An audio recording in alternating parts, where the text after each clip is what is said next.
Halo Tribuners, selamat siang. Anda sedang menyaksikan live update Tribun News edisi Minggu 9 Januari 2022. Siang ini akan kami sajikan informasi teraktual dan menarik yang dilaporkan secara langsung oleh reporter lapangan kami. Bersama saya Mesa Desirait, inilah live update selengkapnya. Kantor Dinas Arsip dan Perpustakaan Daerah Sukoharjo terbakar pada Sabtu 8 Januari malam. Berdasarkan informasi, api muncul sekitar pukul 19.40 waktu Indonesia Barat. Kondisi begitu mencekam karena di kawasan tersebut merupakan permukiman padat milik warga yang berdempetan. Adapun sejumlah mobil pemadam kebakaran mulai memadamkan api pada pukul 19.43 hingga akhirnya padam pada sekitar pukul 20.30 waktu Indonesia Barat. Untuk mengetahui info lebih detailnya sudah bergabung bersama kami rekan jurnalis Tribun Solo, Erlangga Bima Sakti yang akan menyampaikan laporannya. Halo Bima. Halo, Mei. Selamat siang. Selamat siang Bima, silakan dengan informasi Anda bisa dijelaskan bagaimana kronologi kebakaran di Arpusda Sukoharjo ini. Oke, siap. Terima kasih, Mei. Jadi informasi dari Kepala Dinas Arpusda Sukoharjo, Pak Sumarno, yang mengatakan bahwa pada hari Sabtu kemarin, di pagi hari itu ada kegiatan biasa cleaning service di sana, membakar sampah dari kegiatan di dinas. Jadi membakarnya itu berjarak 3 meter dari sekitar 3 sampai 4 meter dari tempat yang kebakaran malam tadi. Jadi membakar sampah itu di pagi hari, kemudian siang dipastikan bahwa api tersebut sudah benar-benar padam. Dan akhirnya ditinggal oleh petugas, kemudian di sore harinya atau malam hari diduga belum benar-benar padam dan kemudian menyambar. Itu yang terbakar itu tempat parkir sebenarnya, tempat parkir yang di saat itu digunakan untuk meletakkan berkas-berkas yang akan dimusnahkan. Jadi menyambar ke situ dan akhirnya membuat kebakaran. Begitu. Ya, kemudian atas peristiwa ini kerugian apa dan bagaimana nasib arsip dan berkas yang ada di sana, Bima? Untuk kerugian dampaknya tadi di bangunan itu, di bangunan tempat parkir itu ya saat ini digunakan untuk meletakkan berkas dan arsip yang itu berkasnya sudah tidak dipakai, jadi sudah memang akan dimusnahkan berkas-berkas itu. Kemudian juga di sana ada sepeda motor roda 3 yang juga kendaraan operasional di Arpusda yang juga sudah tidak digunakan karena sudah diletakkan di sana beberapa waktu. Untuk kerugiannya itu, dan untuk berkas-berkas yang penting, kemudian buku-buku di sana dipastikan aman karena gedung tersebut atau tempat parkir tersebut jauh dari penyimpanan buku dan arsip yang masih terpakai. Jadi yang disimpan di sana itu memang berkas yang akan dimusnahkan begitu. Baik, terima kasih Erlangga Bima Sakti dari Tribun Solo atas laporan Anda. Selamat bertugas kembali. Kita beralih ke informasi selanjutnya, Saudara. Diparkir dan ditinggal untuk salat maghrib, sepeda motor milik pengemudi ojek daring Raib dicuri di parkiran musola di Kota Bandar Lampung. Aksi curanmor ini terekam CCTV yang dipasang di musola tersebut. Dalam rekaman CCTV, pelaku diketahui berjumlah 2 orang. Sementara di tempat lain, pencuri menggasak motor milik karyawati Rumah Sakit Mata. Untuk info selengkapnya akan disampaikan oleh rekan jurnalis Tribun Lampung, M. Joviter Husin, yang kini sudah terhubung bersama kami. Halo Joviter. Halo Mei. Ya, bisa dijelaskan dari rekaman CCTV dan keterangan korban bagaimana kronologi terjadinya curanmor di parkiran musola ini? Ya, untuk kejadian curanmor di musola ini terjadi pada Jumat sore lalu sekitar pukul 6 atau menjelang sholat maghrib. Saat itu korban tengah berada di dalam musola sehingga tidak mengetahui adanya kedatangan 2 orang pelaku. Setelah dicek dari CCTV, 2 orang pelaku tersebut menggunakan motor tanpa plat nomor dan mencongkel kunci kontak motor korban. Demikian, Mei. Kemudian aksi curanmor di musola ini apakah baru kali ini terjadi atau sudah pernah terjadi sebelumnya, Jovi? Ya, menurut keterangan kerabat korban yang berada di dekat musola mengetahui bahwa kejadian tersebut merupakan kali ketiga untuk dalam 1 tahun terakhir. Rata-rata korban sendiri adalah merupakan jemaah musola yang sedang melaksanakan sholat di musola tersebut. Namun menurut kerabat korban juga dari 3 kejadian tersebut belum ada yang satu pun yang terungkap. Demikian, Mei. Kemudian terkait curanmor lainnya yang terjadi di Rumah Sakit Mata, seperti apa kejadiannya, Jovi? Ya, informasi pun saat itu korban yang merupakan karyawan rumah sakit datang ke rumah sakit tersebut sekitar pukul 5 subuh, dan dia baru mengetahui 1 jam berselang saat hendak keluar dari rumah sakit dan melihat bahwa motor tersebut sudah tidak ada lagi di posisi parkiran depan rumah sakit. Korban pun sempat mengecek CCTV yang ada di sekitar lokasi dan dari sana terpantau bahwa pelaku juga diduga berjumlah 2 orang dengan menggunakan penutup wajah dan motor tanpa plat nomor. Demikian, Mei. Kemudian Jovi, apakah para korban baik pengojek online maupun karyawati rumah sakit ini sudah melapor ke polisi atau seperti apa? Ya, untuk kedua korban baik yang di musola maupun karyawan rumah sakit sudah melaporkan ke aparat kepolisian setempat. Dan tanggapan dari aparat kepolisian setempat, mereka telah melakukan penyelidikan.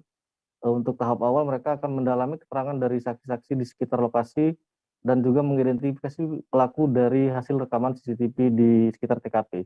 Demikian, Mei. Baik, terima kasih Joviter Husin atas laporan Anda. Selamat bertugas kembali.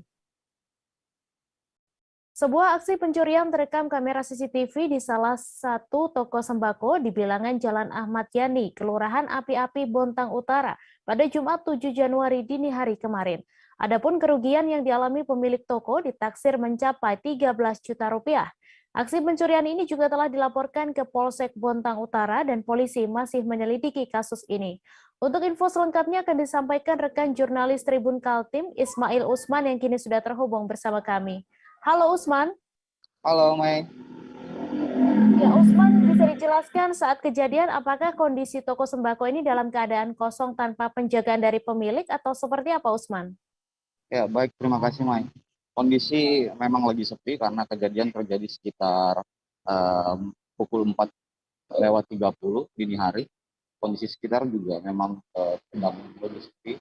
Dari pengakuan pemilik warung, penjaga toko yang bekerja di warung sedang berada di toilet. Melihat kondisi itu sepi, pelaku yang berniat belanja itu pun memanfaatkan situasi dan langsung menggondol beberapa peralatan toko. Beruntung aksi pelaku pun terekam di CCTV. Dalam rekaman CCTV yang berdurasi 1 menit 26 detik itu, pelaku yang menggunakan kaos putih itu tampak jelas mengamankan salah satu barang pemilik toko yang sudah dicuri dan siap untuk dibawa pulang. Mungkin itu dulu, Mai. Terima kasih. Ya, kemudian barang apa saja yang diambil oleh pelaku di toko itu? Dari pengakuan pemilik toko, pelaku menggasak uang tunai sisa dari laci penjualan banyak 7.000, layar komputer kasir, 1 modem WiFi, dan sejumlah rokok, beberapa kemasan dan berbagai dan handphone pemilik penjaga toko. Atas kejadian ini kerugian dialami pemilik toko ditaksir sekitar 13 juta. Dan kasus ini pun telah ditangani pihak kepolisian. Pemilik toko per Sabtu kemarin telah melaporkan secara resmi ke Polsek Bontang Utara. Ya, kemudian Usman, wajah pelaku ini terekam jelas di kamera CCTV, lalu apakah polisi sudah mengetahui identitas pelaku atau bagaimana? Ya, menurut dari keterangan Kapolsek Bontang Utara, AKP Ahmad Said, tim unit Reskrim Polsek Utara telah mengantongi identitas pelaku berdasarkan dari petunjuk rekaman CCTV. Saat ini sembari melakukan pencarian terhadap pelaku, polisi juga tengah mengumpulkan alat bukti lainnya di lokasi kejadian. Dia juga menjelaskan bahwa atas kejadian ini pelaku ini terancam dijerat pasal 363 KUHP pidana tentang pencurian dengan ancaman hukuman maksimal 7 tahun penjara. Baik, terima kasih Ismail Usman atas laporan Anda. Selamat bertugas kembali. Kami akan kembali seusai jeda sejenak, saudara, tetap di Live Update. Oke, apa kabar Bang Ariski di sini untuk strateginya? Kalau saya sendiri di Jumip 37 ini yang semalam baru mulai, Apa yang saya dirasakan udah Kak Fernita? Sebenarnya aku nggak ngerasain penangkapan atau penggerbegan atau apapun itu. Karena gini loh, posisinya aku kriteria. Jadi kita mengenal disebut dengan stroke yang tidak berdarah dengan stroke yang berdarah. Stroke yang tidak berdarah itu biasanya ditandai dengan adanya penyumbatan. Kalau itu terjadi di sini mungkin pikirnya tidak ke situ kali ya, tapi kalau di Korea atau di Kamboja itu ada beberapa paper yang saya itu mas, ya dulunya tukang koran. Oh gitu ya. Tukang koran. Ya, saya baca itu Pak. Tuh kan pernah baca kan? Ya. Jadi kalau saya jadi tanggam itu udah bersyukur banget. Si anak ini dijadikan sebagai tersangka begitu. Ya, kalau ini kita bicara yang di luar kasus Sebongombo ya. Dikenal dengan nama hujan shower, di mana terdapat batas jelas antara daerah hujan dan tidak hujan yang biasanya terjadi pada fase awal mature stage atau tahap berbahaya dewasa. itu Kang. Jadi mulai artinya terjadinya perlembekan. Nah itu untuk penetrasi akan sulit. Gitu ya. Dok, saya ini menurut saya memang tidak mudah, bukan urusan tanah diambil. Kalau misalnya Amerika Serikat sekarang, Rasulullah mengatakan dalam sebuah hadis bahwa berpuasa di 6 hari Syawal itu. Oke, apa kabar Bang Ariski di sini untuk strateginya? Kalau saya sendiri di Jumip 37 ini yang semalam baru mulai, Apa yang saya dirasakan udah Kopernika? sebenarnya aku nggak ngerasa itu penangkapan atau penggerebegan atau apapun itu. Karena gini loh, posisinya aku kriteria. Jadi kita mengenal disebut dengan stroke yang tidak berdarah dengan stroke yang berdarah. Stroke yang tidak berdarah itu biasanya ditandai dengan adanya penyumbatan. kalau itu terjadi di sini mungkin pikirnya tidak ke situ kali ya, tapi kalau di Korea atau di Kamboja itu ada beberapa paper yang Saya itu mas, ya dulunya tukang koran. Oh gitu ya. Tukang koran. Ya, saya baca itu Pak. Tuh kan pernah baca kan? Ya. Jadi kalau saya jadi tanggam itu udah bersyukur banget. Si anak ini dijadikan sebagai tersangka begitu. Ya, kalau ini kita bicara yang di luar kasus Sebongombo ya. Dikenal dengan nama hujan shower, di mana terdapat batas jelas antara daerah hujan dan tidak hujan yang biasanya terjadi pada fase awal mature stage atau tahap berbahaya dewasa. itu Kang. Jadi mulai artinya terjadinya perlembekan. Nah itu untuk penetrasi akan sulit. Gitu ya. Dok, saya ini menurut saya memang tidak mudah, bukan urusan tanah diambil. Kalau misalnya Amerika Serikat sekarang, Rasulullah mengatakan dalam sebuah hadis bahwa berpuasa di 6 hari Syawal itu. Oke, apa kabar Bang Ariski di sini untuk strateginya? Kalau saya sendiri di Jumip 37 ini yang semalam baru mulai, Apa yang saya dirasakan udah Kopernika? Sebenarnya aku nggak ngerasa itu penangkapan atau penggerebegan atau apapun itu. Karena gini loh, posisinya aku kriteria. Jadi kita mengenal disebut dengan stroke yang tidak berdarah dengan stroke yang berdarah. Stroke yang tidak berdarah itu biasanya ditandai dengan adanya penyumbatan. kalau itu terjadi di sini mungkin pikirnya tidak ke situ kali ya, tapi kalau di Korea atau di Kamboja itu ada beberapa paper yang Saya itu mas, Ya. dulunya tukang koran. Oh gitu ya. Tukang koran. Ya, saya baca itu Pak. Tuh kan pernah baca kan? Ya. Jadi kalau saya jadi tanggam itu udah bersyukur banget. Si anak ini dijadikan sebagai tersangka begitu. Ya, kalau ini kita bicara yang di luar kasus Sebongombo ya. Dikenal dengan nama hujan shower, di mana terdapat batas jelas antara daerah hujan dan tidak hujan yang biasanya terjadi pada fase awal mature stage atau tahap Berbahaya dewasa. itu Kang. Jadi mulai artinya terjadinya perlembekan. Nah itu untuk penetrasi akan sulit. Gitu ya. Dok, saya ini menurut saya memang tidak mudah, bukan urusan tanah diambil. Kalau misalnya Amerika Serikat sekarang, Rasulullah mengatakan dalam sebuah hadis bahwa berpuasa di 6 hari Syawal itu. Oke, apa kabar Bang Ariski di sini untuk strateginya? Kalau saya sendiri di Jumip 37 ini yang semalam baru mulai, Apa yang saya dirasakan udah Kopernika? Sebenarnya aku nggak ngerasa itu penangkapan atau penggerebegan atau apapun itu. Karena gini loh, posisinya aku kriteria. Jadi kita mengenal disebut dengan stroke yang tidak berdarah dengan stroke yang berdarah. Stroke yang tidak berdarah itu biasanya ditandai dengan adanya penyumbatan. kalau itu terjadi di sini mungkin pikirnya tidak ke situ kali ya. Tapi kalau di Korea atau di Kamboja itu ada beberapa paper yang Saya itu Mas, dulunya tukang koran. Oh gitu ya. Tukang koran. Ya, saya baca itu Pak. Tuh kan pernah baca kan? Jadi kalau saya jadi pangdam itu udah bersyukur banget. Si anak ini dijadikan sebagai tersangka begitu. Ya, kalau ini kita bicara yang di luar kasus Sebongobo ya. Dengan nama hujan shower, di mana terdapat batas jelas antara daerah hujan dan tidak hujan yang biasanya terjadi pada fase awal mature stage atau tahap Berbahaya dewasa. itu Kang. Jadi mulai artinya terjadinya perlembekan. Nah itu untuk penetrasi akan sulit. Gitu ya. Dok, saya ini menurut saya memang tidak mudah, bukan urusan tanah diambil. Kalau misalnya Amerika Serikat sekarang, Rasulullah mengatakan dalam sebuah hadis bahwa berpuasa di 6 hari Syawal itu. Oke, apa kabar Bang Ariski di sini untuk strateginya? Kalau saya sendiri di Jumit 37 ini yang semalam baru mulai, saya udah Sebenarnya aku nggak ngerasa itu penangkapan atau penggerebegan atau apapun itu, karena gini loh, posisinya aku Kriteria. Jadi kita mengenal disebut dengan stroke yang tidak berdarah dengan stroke yang berdarah. Stroke yang tidak berdarah itu biasanya ditandai dengan adanya penyumbatan. Kalau itu terjadi di sini mungkin pikirnya tidak ke situ kali ya. Tapi kalau di Korea atau di Kamboja itu ada beberapa paper yang Saya itu Mas, dulunya tukang koran. Oh gitu ya. Tukang koran. Ya, saya baca itu Pak. Tuh kan pernah baca kan? Jadi kalau saya jadi pangdam itu udah bersyukur banget. Si anak ini dijadikan sebagai tersangka begitu. Ya, kalau ini kita bicara yang di luar kasus Sebongobo ya. Dengan nama hujan shower, di mana terdapat batas jelas antara daerah hujan dan tidak hujan yang biasanya terjadi pada fase awal mature stage atau tahap Berbahaya dewasa. itu Kang. Jadi mulai artinya terjadinya perlembekan. Nah itu untuk penetrasi akan sulit. Gitu ya.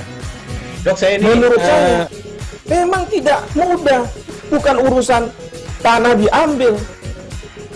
Kalau misalnya Amerika Serikat sekarang, Rasulullah mengatakan dalam sebuah hadis bahwa berpuasa di 6 hari Syawal itu. Oke, apa kabar Bang Ariski di sini untuk strateginya? Kalau saya sendiri di Jumit 37 ini yang semalam baru mulai, saya udah sebenarnya aku nggak ngerasa itu penangkapan atau penggerebegan atau apapun itu, karena gini loh, posisinya aku Kriteria. Jadi kita mengenal disebut dengan stroke yang tidak berdarah dengan stroke yang berdarah.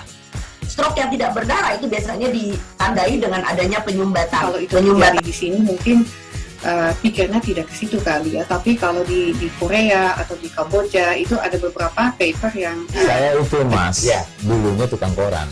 Oh gitu ya. Tukang koran. Ya, saya baca itu Pak. Tuh kan pernah baca kan? Jadi kalau saya jadi pangdam itu udah bersyukur banget.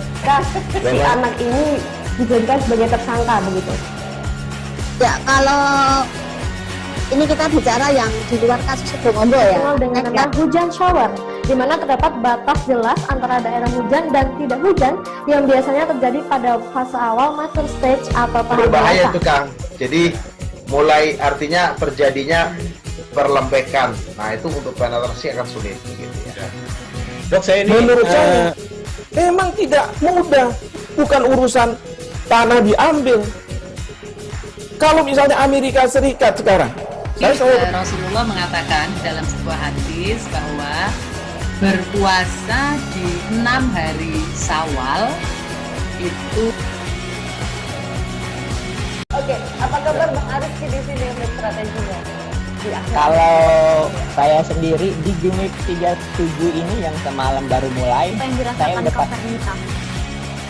sebenarnya aku nggak ngerasa itu penangkapan atau penggerebegan atau apapun itu, karena gini loh, posisinya aku Kriteria. Jadi kita mengenal disebut dengan stroke yang tidak berdarah dengan stroke yang berdarah. Stroke yang tidak berdarah itu biasanya ditandai dengan adanya penyumbatan. kalau itu terjadi di sini mungkin pikirnya tidak ke situ kali ya. Tapi kalau di Korea atau di Kamboja itu ada beberapa paper yang Saya itu Mas, dulunya tukang koran. Oh gitu ya. Tukang koran. Ya, saya baca itu Pak. Tuh kan pernah baca kan? Jadi kalau saya jadi pangdam itu udah bersyukur banget. Si anak ini dijadikan sebagai tersangka begitu. Ya, kalau ini kita bicara yang di luar kasus Situbondo ya. Dengan nama hujan shower, di mana terdapat batas jelas antara daerah hujan dan tidak hujan yang biasanya terjadi pada fase awal mature stage atau tahap berbahaya dewasa. itu Kang. Jadi mulai artinya terjadinya perlembekan. Nah itu untuk penetrasi akan sulit. Gitu ya. Dok, saya ini menurut saya memang tidak mudah, bukan urusan tanah diambil. Kalau misalnya Amerika Serikat sekarang, Rasulullah mengatakan dalam sebuah hadis bahwa berpuasa di 6 hari Syawal itu. Oke, apa kabar Bang Ariski di sini untuk strateginya? Kalau saya sendiri di Jumit 37 ini yang semalam baru mulai, saya udah sebenarnya aku nggak ngerasa itu penangkapan atau penggerebegan atau apapun itu, karena gini loh, posisinya aku kriteria. Jadi kita mengenal disebut dengan stroke yang tidak berdarah dengan stroke yang berdarah. Stroke yang tidak berdarah itu biasanya ditandai dengan adanya penyumbatan. Kalau itu terjadi di sini mungkin pikirnya tidak ke situ kali ya, tapi kalau di Korea atau di Kamboja itu ada beberapa paper yang saya itu Mas, ya, dulunya tukang koran. Oh gitu ya. Tukang koran. Ya, saya baca ya Pak. Tuh kan, pernah baca kan? Ya. Jadi kalau saya jadi tanggam itu udah bersyukur banget. Si anak ini dijadikan sebagai tersangka begitu. Ya, kalau ini kita bicara yang di luar kasus Situbondo ya. Dengan nama hujan shower, di mana terdapat batas jelas antara daerah hujan dan tidak hujan yang biasanya terjadi pada fase awal mature stage atau tahap berbahaya dewasa. itu Kang. Jadi mulai artinya terjadinya perlembekan. Nah itu untuk penetrasi akan sulit. Gitu ya. Dok, saya ini menurut saya memang tidak mudah, bukan urusan tanah diambil. Kalau misalnya Amerika Serikat sekarang, Rasulullah mengatakan dalam sebuah hadis bahwa berpuasa di 6 hari Syawal itu. Oke, apa kabar Bang Ariski di sini untuk strateginya? Kalau saya sendiri di Jumit 37 ini yang semalam baru mulai, saya udah sebenarnya aku nggak ngerasa itu penangkapan atau penggerebegan atau apapun itu, karena gini loh, posisinya aku kriteria. Jadi kita mengenal disebut dengan stroke yang tidak berdarah dengan stroke yang berdarah. Stroke yang tidak berdarah itu biasanya ditandai dengan adanya penyumbatan. Kalau itu terjadi di sini mungkin pikirnya tidak ke situ kali ya, tapi kalau di Korea atau di Kamboja itu ada beberapa paper yang saya itu Mas, ya, dulunya tukang koran. Oh gitu ya. Tukang koran. Ya, saya baca ya Pak. Tuh kan, pernah baca kan? Ya. Jadi kalau saya jadi tanggam itu udah bersyukur banget. Si anak ini dijadikan sebagai tersangka begitu. Ya, kalau ini kita bicara yang di luar kasus Situbondo ya. Dengan nama hujan shower, di mana terdapat batas jelas antara daerah hujan dan tidak hujan yang biasanya terjadi pada fase awal mature stage atau tahap berbahaya dewasa. itu Kang. Jadi mulai artinya terjadinya perlembekan. Nah itu untuk penetrasi akan sulit. Gitu ya. Dok, saya ini menurut saya memang tidak mudah, bukan urusan tanah diambil. Kalau misalnya Amerika Serikat sekarang, Rasulullah mengatakan dalam sebuah hadis bahwa berpuasa di 6 hari Syawal itu. Oke, apa kabar Bang Ariski di sini untuk strateginya? Kalau saya sendiri di Jumit 37 ini yang semalam baru mulai, saya udah sebenarnya aku nggak ngerasa itu penangkapan atau penggerebegan atau apapun itu, karena gini loh, posisinya aku kriteria. Jadi kita mengenal disebut dengan stroke yang tidak berdarah dengan stroke yang berdarah. Stroke yang tidak berdarah itu biasanya ditandai dengan adanya penyumbatan. Kalau itu terjadi di sini mungkin pikirnya tidak ke situ kali ya, tapi kalau di Korea atau di Kamboja itu ada beberapa paper yang saya itu Mas, ya, dulunya tukang koran. Oh gitu ya. Tukang koran. Ya, saya baca ya Pak. Tuh kan, pernah baca kan? Ya. Jadi kalau saya jadi tanggam itu udah bersyukur banget. Si anak ini dijadikan sebagai tersangka begitu. Ya, kalau ini kita bicara yang di luar kasus Situbondo ya. Dengan nama hujan shower, di mana terdapat batas jelas antara daerah hujan dan tidak hujan yang biasanya terjadi pada fase awal mature stage atau tahap berbahaya dewasa. itu Kang. Jadi mulai artinya terjadinya perlembekan. Nah itu untuk penetrasi akan sulit. Gitu ya. Dok, saya ini menurut saya memang tidak mudah, bukan urusan tanah diambil. Kalau misalnya Amerika Serikat sekarang, Rasulullah mengatakan dalam sebuah hadis bahwa berpuasa di 6 hari Syawal itu. Oke, apa kabar Bang Ariski di sini untuk strateginya? Kalau saya sendiri di Jumit 37 ini yang semalam baru mulai, saya udah sebenarnya aku nggak ngerasa itu penangkapan atau penggerbegan atau apapun itu, karena gitu posisinya aku kriteria. Jadi kita mengenal disebut dengan stroke yang tidak berdarah dengan stroke yang berdarah.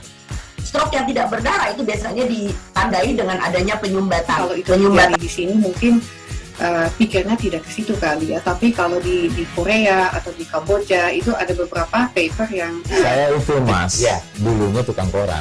Oh gitu ya. Tukang koran. Ya saya baca itu Pak. Tuh kan pernah baca kan? Ya. Jadi kalau saya jadi pangdam itu udah bersyukur banget. Si anak ini dijadikan sebagai tersangka begitu. Ya kalau ini kita bicara yang di luar kasus Sebongombo ya. Dengan nama hujan shower, di mana terdapat batas jelas antara daerah hujan dan tidak hujan yang biasanya terjadi pada fase awal mature stage atau tahap berbahaya dewasa. itu Kang. Jadi mulai artinya terjadinya perlembekan. Nah itu untuk penetrasi akan sulit. Gitu ya. Dok, saya ini menurut saya memang tidak mudah, bukan urusan tanah diambil. Kalau misalnya Amerika Serikat sekarang, Rasulullah mengatakan dalam sebuah hadis bahwa berpuasa di 6 hari Syawal itu. Oke, apa kabar Bang Ariski di sini untuk strateginya? Kalau saya sendiri di Jumit 37 ini yang semalam baru mulai, saya udah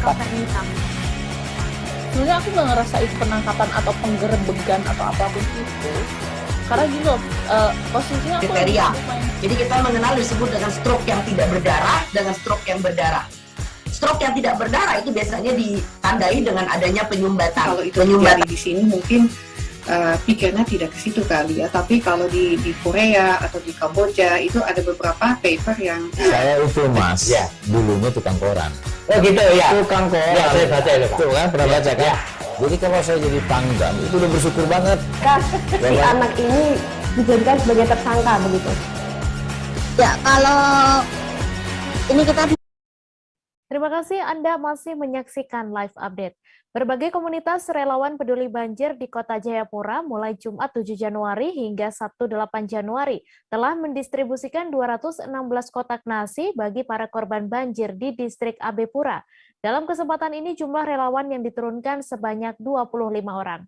Sementara itu, Dompet Duafa telah membuka dapur umum dan komunitas IKKJ Jayapura juga telah memberikan bantuan makanan siap saji untuk korban banjir. Adapun fokus lokasi pendistribusian bantuan dari para relawan yakni di distrik AB Pura, Kota Jayapura. Untuk detail informasinya akan disampaikan langsung oleh rekan jurnalis Tribun Papua, Aldi Bimantara, yang kini sudah terhubung bersama kami. Halo Aldi.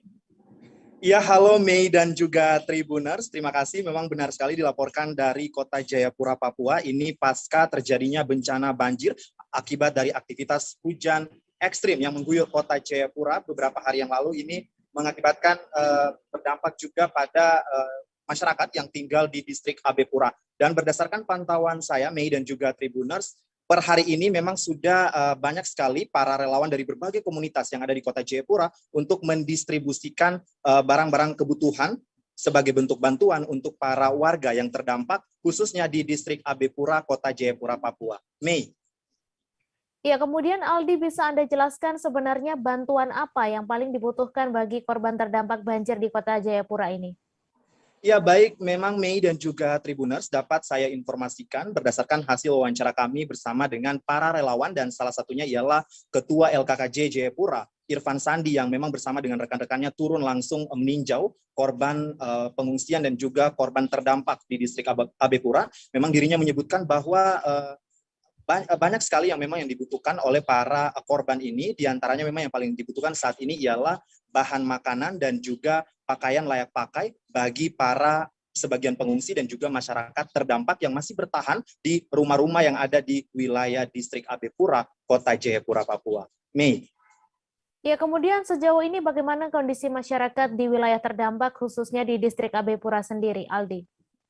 Ya, baik Mei dan juga Tribuners, memang per siang ini hujan dengan intensitas sedang masih mengguyur Kota Jayapura dan sekitarnya, tak terkecuali juga distrik AB Pura. Tepat saya melaporkan ini juga memang masih diguyur hujan begitu Kota Jayapura dengan cuaca yang begitu ekstrim. Namun Mei memang kondisi masyarakat sendiri di daerah-daerah pengungsian ataupun daerah titik-titik lokasi bencana seperti di Pasar Yutefa, kemudian di perumahan Organda Padang Bulan AB Pura, ini memang masyarakat sebagian besar kondisinya masih bertahan di rumah masing-masing dengan alasan mereka ingin mempertahankan ataupun menjaga barang mereka begitu ya. Kemudian memang ada sebagian kecil juga yang mengungsi di rumah-rumah saudaranya begitu, kerabatnya, sehingga memang ini tentunya agak sedikit menyulitkan juga para pihak relawan untuk mendistribusikan makanan karena tidak terjadi titik temu ataupun di satu tempat begitu untuk alokasi bahan kebutuhan bahan bantuan maksud saya begitu. Dan memang selain itu dari relawan sendiri yang terjun ke lokasi memang mengeluhkan juga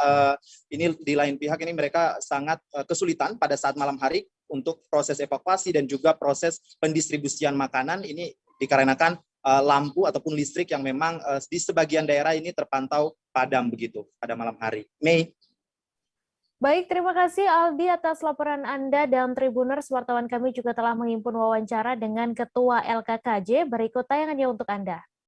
Baik, saat ini dalam rangka penanganan bencana, kami LKKJ bekerja sama dengan Saka Wana Bakti atau SWB, di mana personil yang diturunkan sebanyak 10 orang untuk membantu korban bencana dan pendistribusian bantuan buat korban bencana. Jenis bantuan sementara yang kami salurkan berupa makanan siap santap, terus air bersih untuk membantu para korban membersihkan rumahnya maupun tempat ibadah, dan juga air mineral, dan juga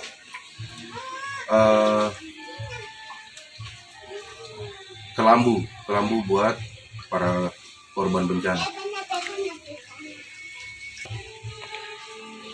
Saat ini yang kami sudah membantu ada sekitar 2 kelurahan, yang satu di Kelurahan Pin, khususnya wilayah RT 2 RW 07, di situ terdapat 71 jiwa, dan di Kelurahan Waimorok, di situ terdapat 50 jiwa.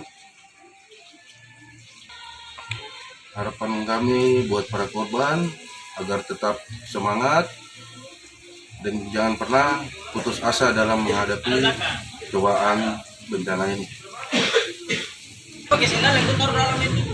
Bantuan yang kami dapat selama ini mulai dari para simpatisan LKKJ dan juga dari anggota para LKKJ, kami menyalurkan bantuan kepada masyarakat, dan kendala yang kami hadapi hanya di jalan menuju lokasi yang sangat berlumpur.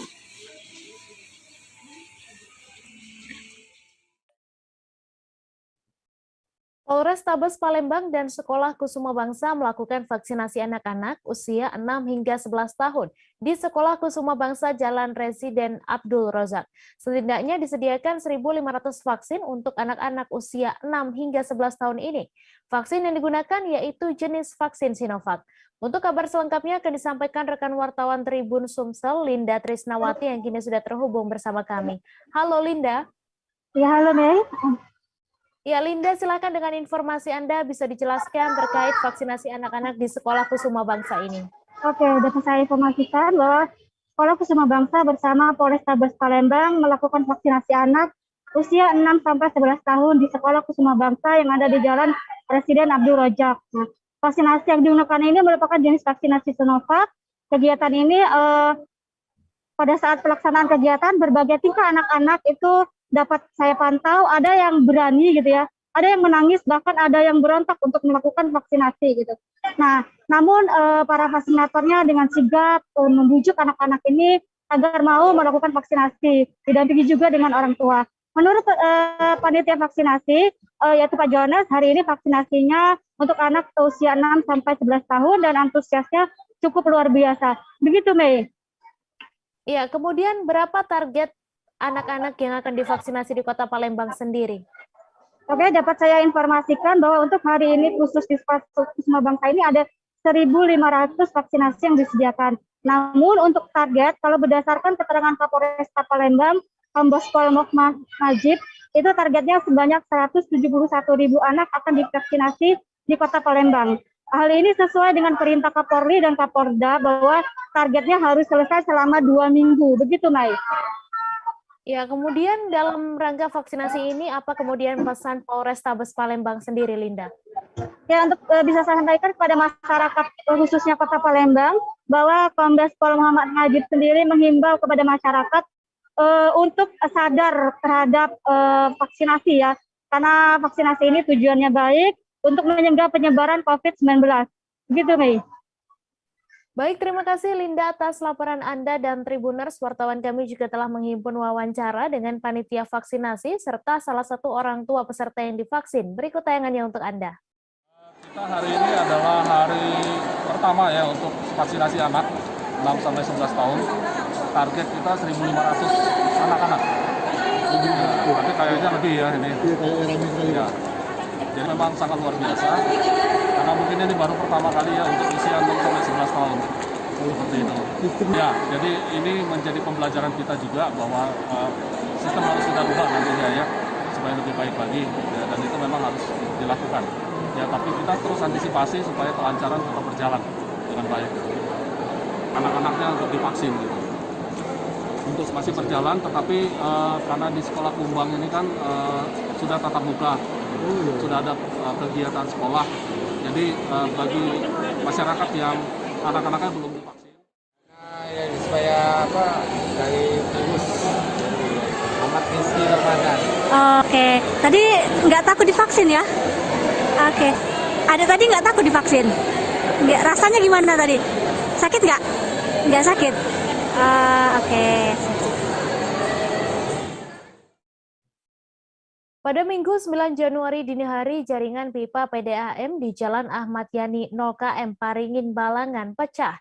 Dampaknya air terus mengalir keluar hingga mencapai aspal dan rumah warga. Laporan ini langsung ditindaklanjuti oleh pihak PDAM Balangan. Pada Minggu 9 Januari pagi, petugas PDAM Balangan mulai bertindak. Mereka menggali aspal yang menutupi jaringan pipa hingga menemukan sumber kerusakan. Untuk detail informasinya akan disampaikan langsung oleh rekan jurnalis Banjarmasin Post, Yanti, yang kini sudah terhubung bersama kami. Halo Yanti.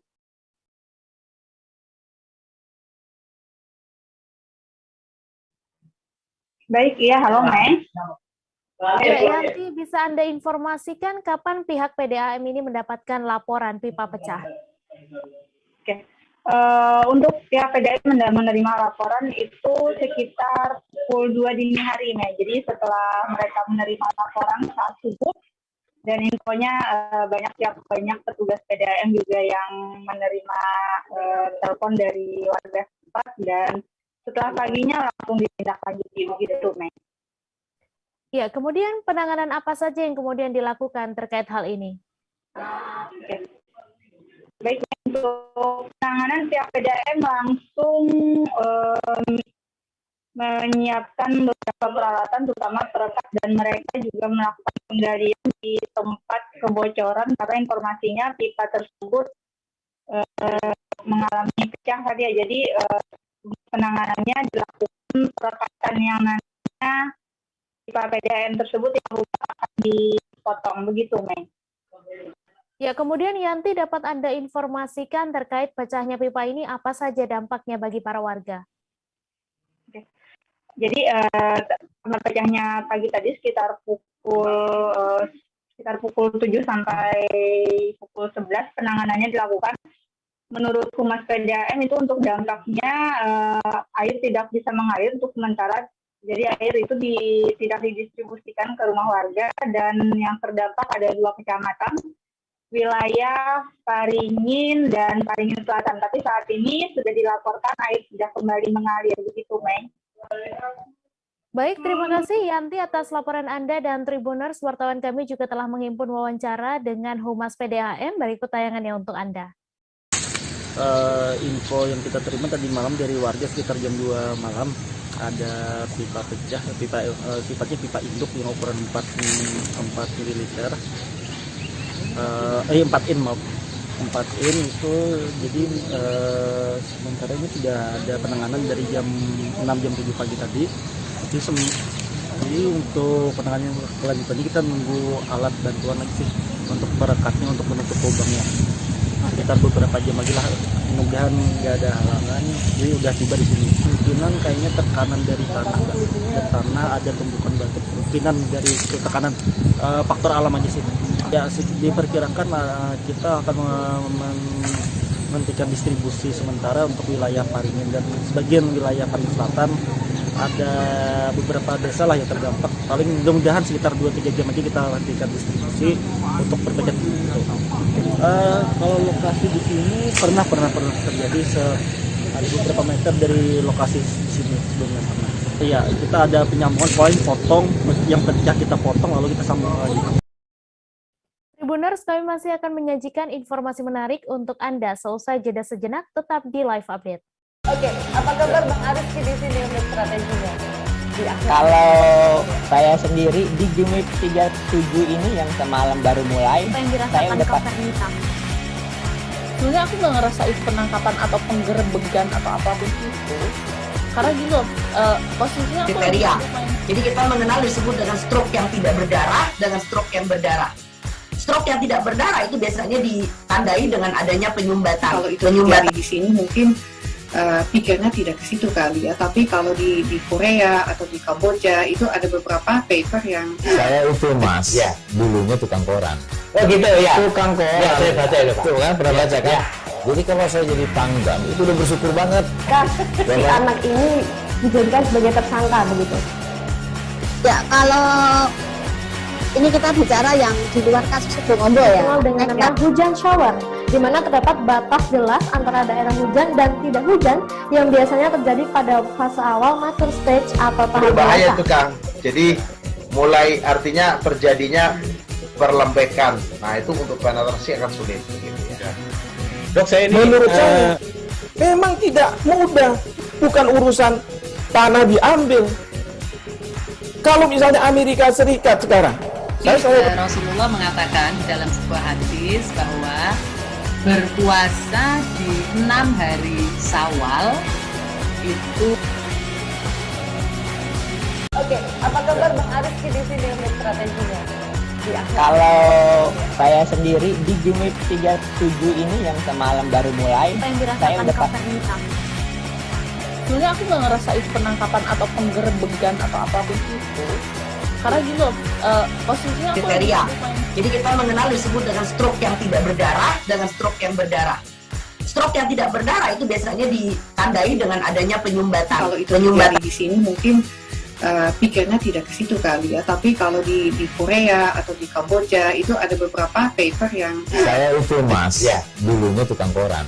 Oh gitu ya. Tukang koran. Ya, saya baca itu Pak. Tuh kan pernah baca kan? Ya. Jadi kalau saya jadi tanggam itu udah bersyukur banget. Si anak ini dijadikan sebagai tersangka begitu. Ya kalau ini kita bicara yang di luar kasus Sebongondo ya. Dengan nama hujan shower, di mana terdapat batas jelas antara daerah hujan dan tidak hujan yang biasanya terjadi pada fase awal mature stage atau tahap berbahaya itu Kang. Jadi mulai artinya terjadinya perlembekan. Nah itu untuk penetrasi akan sulit. Gitu ya. Dok, saya ini menurut saya memang tidak mudah, bukan urusan tanah diambil. Kalau misalnya Amerika Serikat sekarang, Rasulullah mengatakan dalam sebuah hadis bahwa berpuasa di 6 hari Syawal itu. Oke, apa kabar Bang Ariski di sini untuk strateginya? Kalau saya sendiri di Jumip 37 ini yang semalam baru mulai, saya udah sebenarnya aku nggak ngerasain penangkapan atau penggerebegan atau apapun itu, karena gitu posisinya kriteria. Jadi kita mengenal disebut dengan stroke yang tidak berdarah dengan stroke yang berdarah. Stroke yang tidak berdarah itu biasanya ditandai dengan adanya penyumbatan. Kalau itu terjadi di sini mungkin pikirnya tidak ke situ kali ya. Tapi kalau di Korea atau di Kamboja itu ada beberapa paper yang saya itu Mas, ya, dulunya tukang koran. Oh gitu ya. Tukang koran. Ya, saya baca itu Pak. Tuh kan, pernah baca kan? Ya. Jadi kalau saya jadi pangdam itu udah bersyukur banget. Si anak ini dijadikan sebagai tersangka begitu. Ya, kalau ini kita bicara yang di luar kasus Sebongombo ya. Dengan nama hujan shower, di mana terdapat batas jelas antara daerah hujan dan tidak hujan yang biasanya terjadi pada fase awal mature stage atau tahap berbahaya dewasa. itu Kang. Jadi mulai artinya terjadinya perlembekan. Nah itu untuk penetrasi akan sulit. Gitu ya. Dok, saya ini menurut saya memang tidak mudah, bukan urusan tanah diambil. Kalau misalnya Amerika Serikat sekarang, Rasulullah mengatakan dalam sebuah hadis bahwa berpuasa di 6 hari Syawal itu. Oke, apa kabar Bang Ariski di sini untuk strateginya? Kalau saya sendiri di Jumit 37 ini yang semalam baru mulai, saya udah sebenarnya aku nggak ngerasa itu penangkapan atau penggerebegan atau apapun itu, karena gini loh, posisinya aku kriteria. Jadi kita mengenal disebut dengan stroke yang tidak berdarah dengan stroke yang berdarah. Stroke yang tidak berdarah itu biasanya ditandai dengan adanya penyumbatan. Kalau itu terjadi di sini mungkin pikirnya tidak ke situ kali ya. Tapi kalau di Korea atau di Kamboja itu ada beberapa paper yang saya itu Mas, ya, dulunya tukang koran. Oh gitu ya. Tukang koran. Ya, saya baca itu Pak. Tuh kan, pernah baca kan? Ya. Jadi kalau saya jadi pangdam itu udah bersyukur banget. Si anak ini dijadikan sebagai tersangka begitu. Ya, kalau ini kita bicara yang di luar kasus Sebongombo ya. Dengan nama hujan shower, di mana terdapat batas jelas antara daerah hujan dan tidak hujan yang biasanya terjadi pada fase awal mature stage atau tahap berbahaya dewasa. itu Kang. Jadi mulai artinya terjadinya perlembekan. Nah itu untuk penetrasi akan sulit. Gitu ya. Dok, saya ini menurut saya memang tidak mudah, bukan urusan tanah diambil. Kalau misalnya Amerika Serikat sekarang, Rasulullah mengatakan dalam sebuah hadis bahwa berpuasa di 6 hari Syawal itu. Oke, apa kabar Bang Ariski di sini untuk strateginya? Kalau saya sendiri di Jumit 37 ini yang semalam baru mulai, saya udah sebenarnya aku nggak ngerasa itu penangkapan atau penggerebegan atau apapun itu, karena gini loh, posisinya aku kriteria. Jadi kita mengenal disebut dengan stroke yang tidak berdarah dengan stroke yang berdarah. Stroke yang tidak berdarah itu biasanya ditandai dengan adanya penyumbatan. Kalau itu terjadi di sini mungkin pikirnya tidak ke situ kali ya. Tapi kalau di Korea atau di Kamboja itu ada beberapa paper yang saya itu Mas, ya, dulunya tukang koran. Oh gitu ya. Tukang koran. Ya, saya baca itu Pak. Tuh kan, pernah baca kan? Ya. Jadi kalau saya jadi pangdam itu udah bersyukur banget. Si anak ini dijadikan sebagai tersangka begitu. Ya, kalau ini kita bicara yang di luar kasus Sebongombo ya. Dengan nama hujan shower, di mana terdapat batas jelas antara daerah hujan dan tidak hujan yang biasanya terjadi pada fase awal mature stage atau tahap berbahaya dewasa. itu Kang. Jadi mulai artinya terjadinya perlembekan. Nah itu untuk penetrasi akan sulit. Gitu ya. Dok, saya ini menurut saya memang tidak mudah, bukan urusan tanah diambil. Kalau misalnya Amerika Serikat sekarang, Rasulullah mengatakan dalam sebuah hadis bahwa berpuasa di 6 hari Syawal itu. Oke, apa kabar Bang Ariski di sini untuk strateginya? Kalau saya sendiri di Jumit 37 ini yang semalam baru mulai, saya udah sebenarnya aku nggak ngerasa itu penangkapan atau penggerebegan atau apapun itu, karena gini loh, posisinya aku kriteria. Jadi kita mengenal disebut dengan stroke yang tidak berdarah dengan stroke yang berdarah. Stroke yang tidak berdarah itu biasanya ditandai dengan adanya penyumbatan. Kalau itu terjadi di sini mungkin pikirnya tidak ke situ kali ya. Tapi kalau di Korea atau di Kamboja itu ada beberapa paper yang saya itu Mas, ya, dulunya tukang koran. Oh gitu ya. Tukang koran. Ya, saya baca itu Pak. Tuh kan, pernah baca kan? Ya. Jadi kalau saya jadi pangdam itu udah bersyukur banget. Si anak ini dijadikan sebagai tersangka begitu. Ya, kalau ini kita bicara yang di luar kasus Sebongombo ya. Dengan nama hujan shower, di mana terdapat batas jelas antara daerah hujan dan tidak hujan yang biasanya terjadi pada fase awal mature stage atau tahap berbahaya dewasa. itu Kang. Jadi mulai artinya terjadinya perlembekan. Nah itu untuk penetrasi akan sulit. Gitu ya. Dok, saya ini menurut saya memang tidak mudah, bukan urusan tanah diambil. Kalau misalnya Amerika Serikat sekarang, Rasulullah mengatakan dalam sebuah hadis bahwa berpuasa di 6 hari Syawal itu. Oke, apa kabar Bang Ariski di sini untuk strateginya? Kalau saya sendiri di Jumit 37 ini yang semalam baru mulai, saya udah pas. Sebenarnya aku nggak ngerasa itu penangkapan atau penggerbegan atau apapun itu, karena gini loh, posisinya aku kriteria. Jadi kita mengenal disebut dengan stroke yang tidak berdarah dengan stroke yang berdarah.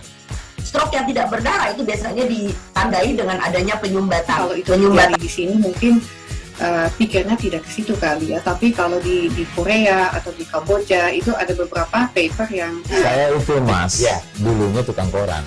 Oh gitu ya. Tukang koran. Ya, saya baca itu Pak. Tuh kan pernah baca kan? Ya. Jadi kalau saya jadi pangdam itu udah bersyukur banget.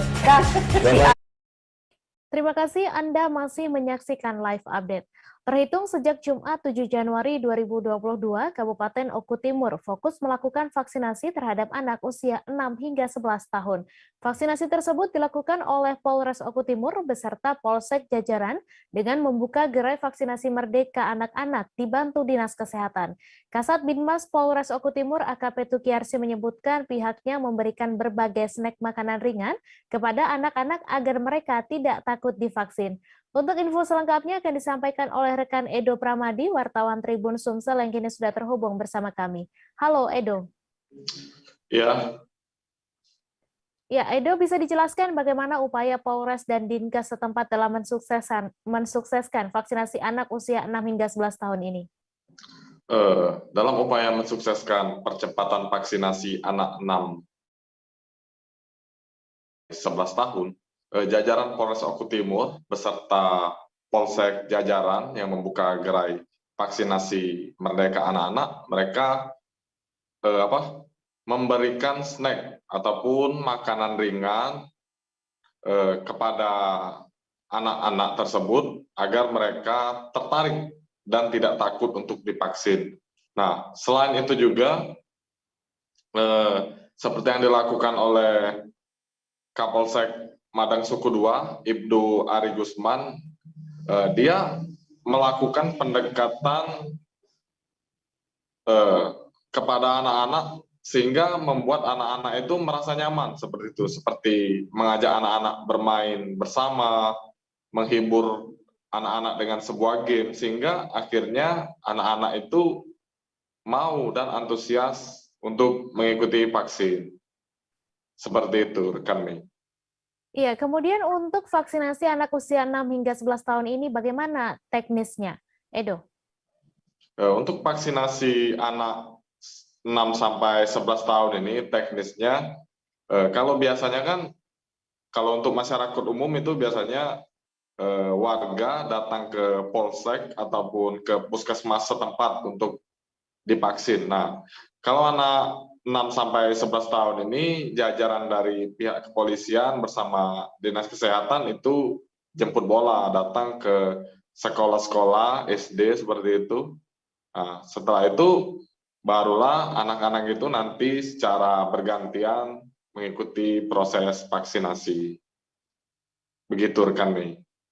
Iya, kemudian Edo dapat Anda informasikan berapa capaian vaksinasi untuk anak usia 6 hingga 11 tahun di Oku Timur saat ini?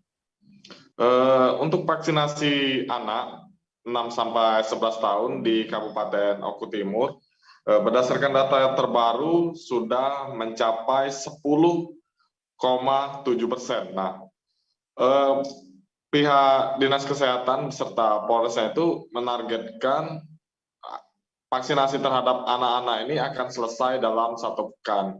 Jadi, untuk anak usia 6 sampai 11 tahun ini, total sasarannya itu sekitar 66.000 lebih, seperti itu. Nah, namun yang menjadi kendala, yakni ada beberapa siswa sebelum suntik vaksin ini, mereka disuntik imunisasi seperti itu, sehingga belum bisa mengikuti suntik vaksin. Itu hanya beberapa siswa saja, sehingga nantinya bagi mereka yang ingin mengikuti vaksin akan sedikit mundur jadwalnya. Demikian. Baik, terima kasih Edo atas laporan Anda. Selamat bertugas kembali. Kita beralih ke informasi selanjutnya, Saudara. Sebuah baliho bergambar tunggal Menteri BUMN Erick Thohir muncul di Banda Aceh. Yang menarik dari baliho tersebut adalah tulisan Erick Thohir for Presiden Era Transformasi. Baliho itu dipasang di Jalan Dr. Muhammad Hasan, Gampong Batoh, Kota Banda Aceh. Pada baliho itu dipasang gambar Erick Thohir yang mengenakan jaket bomber warna merah sedang berdiri tegap sambil menebar senyum. Untuk info selengkapnya akan disampaikan oleh rekan jurnalis Rambi News, Mas Rizal bin Zairi yang kini sudah terhubung bersama kami. Halo Mas Rizal. Halo rekan Mai. Iya, bisa dijelaskan berapa banyak baliho Erick Thohir for Presiden di Banda Aceh dan sejak kapan dipasang? Ya, baik rekan Mai, terima kasih. Dapat kami informasikan dari Banda Aceh, memang meskipun pelaksanaan pemilihan presiden 2024 masih sangat lama, namun saat ini sejumlah tokoh nasional nampaknya sudah mulai muncul ke ruang publik. Salah satu yang seperti yang dilakukan oleh Erick Thohir yang saat ini menjabat Menteri BUMN, di mana Erick Thohir dapat kita lihat terdapat baliho yang dipasang di Banda Aceh. Ia menyebutkan dirinya akan maju sebagai calon presiden pada 2024 mendatang.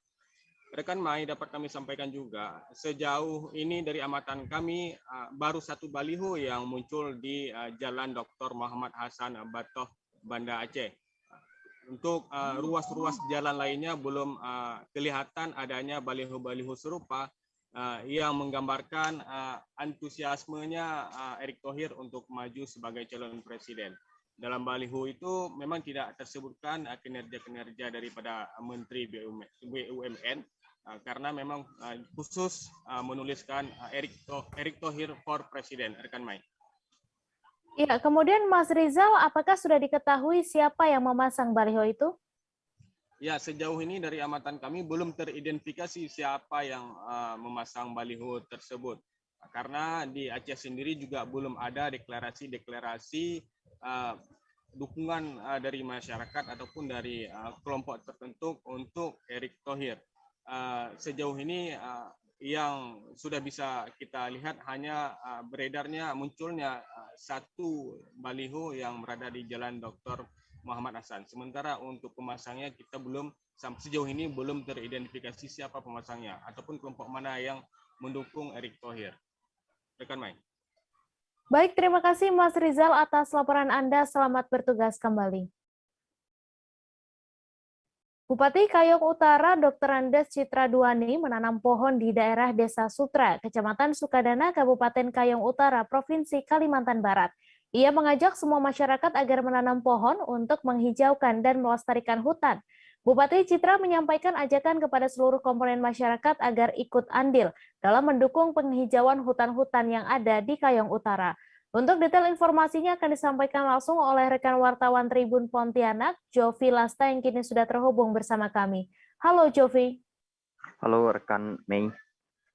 Ya, Jovi, bisa Anda informasikan apa pesan yang disampaikan Bupati Kayong Utara untuk langkah pelestarian hutan ini? Bisa saya sampaikan bahwa langkah penghijauan atau pelestarian hutan yaitu dilakukan oleh wilayah Kabupaten Kayong Utara Provinsi Kalimantan Barat ya. Nah, dari Bupati Kayong Utara yaitu Dr. Andes Citra Duani menyampaikan pesan penghijauan dan pelestarian hutan melalui penanaman pohon. Nah, tentunya ini telah dilaksanakan oleh Bupati itu sendiri ya, yang dilakukan di daerah Desa Sutra, Kecamatan Sukadana, Kabupaten Kayong Utara, Provinsi Kalimantan Barat. Nah, Bupati mengajak masyarakat tentunya yang ada di wilayah Kabupaten Kayong Utara ya, untuk lebih gencar lagi melaksanakan penanaman pohon untuk melestarikan hutan yang berada di wilayah Kabupaten Kayong Utara. Dan tentunya kita juga menghadapi isu iklimnya. Nah, tentunya penghijauan hutan itu sangat harus dilakukan sendiri oleh setiap masyarakat.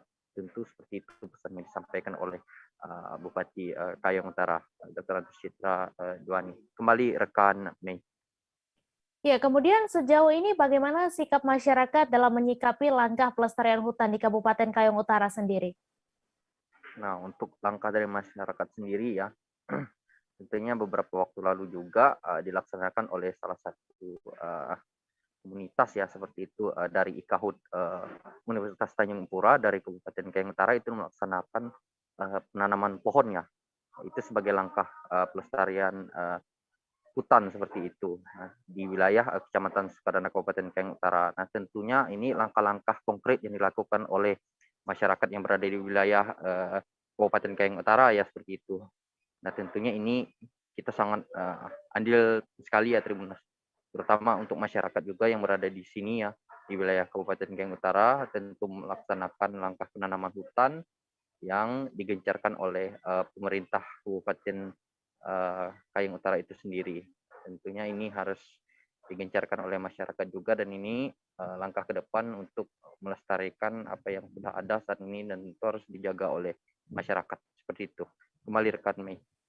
Baik, terima kasih Jovi atas laporan Anda. Selamat bertugas kembali. Di akhir pekan kedua di tahun 2020 ini, mungkin banyak Tribuners yang bingung ingin berlibur kemana.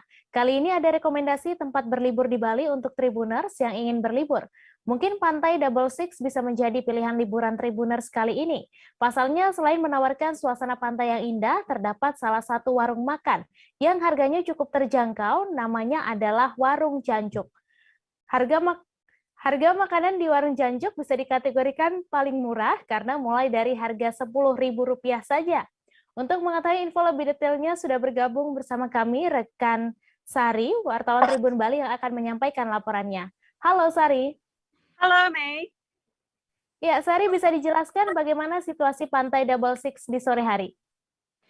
Ya, ketika saya mengunjungi Pantai Double Six di sore hari kemarin, banyak wisatawan, khususnya wisatawan domestik, yang datang mengunjungi Pantai Double Six. Dan kebetulan cuacanya sangat cerah sekali, jadi memungkinkan untuk para wisatawan domestik itu berenang di pantai gitu, dan menikmati beberapa suguhan kuliner yang memang tersedia di Pantai Double Six. Salah satunya di Warung Janjuk itu ya. Jadi Warung Janjuk itu menyediakan berbagai macam jenis kuliner seperti ada lalapan, ada juga bakso, dan juga intinya makanan dengan rasa lidah lokal, Mei. Ya, kemudian bagaimana tanggapan Wisdom terkait ada warung makan yang menjual harga murah di area Pantai Double Six ini, Sari?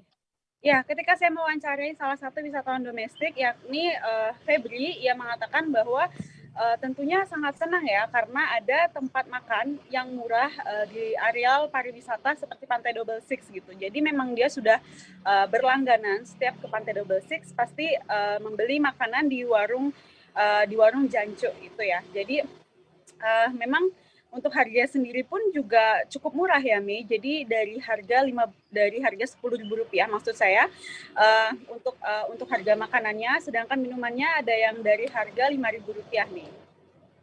Baik, terima kasih Sari atas laporan Anda. Selamat bertugas kembali. Kalau lele itu Rp15.000 aja, sama kalau ayam Rp20.000 udah sama nasi. Kalau untuk mie-nya?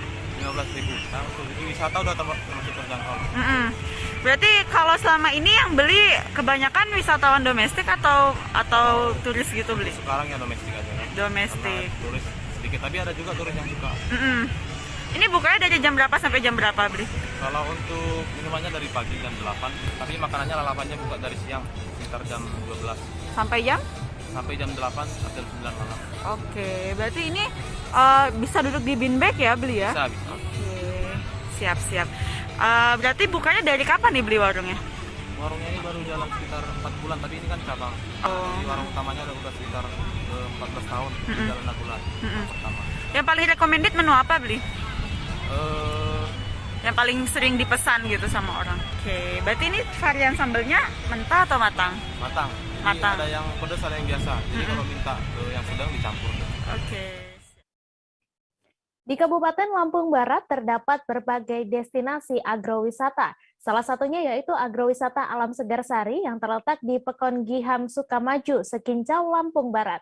Kebun jambu Jamaika menjadi satu spot yang termasuk di agrowisata Alam Segar Sari tersebut. Untuk kabar selengkapnya akan disampaikan rekan wartawan Tribun Lampung, Nanda Yustizar, yang kini sudah terhubung bersama kami. Halo Nanda. Halo Mei. Ya, Nanda, bisa diceritakan bagaimana proses budidaya jambu Jamaika ini dari mulai pembibitan, perawatan, hingga panennya? Oke, dari mulai pembibitan jambu Jamaika ini menggunakan bibit stek. Jadi ditanam di polybag dulu selama kurang lebih 3-4 tahun. Baru dipindahkan ke tanah asli atau medianya pindah ke tanah. Kemudian dilakukan perawatan 6 bulan itu diberikan pupuk organik. Setelah itu selama 1 bulan, tiap 1 bulan diberikan pupuk kimia.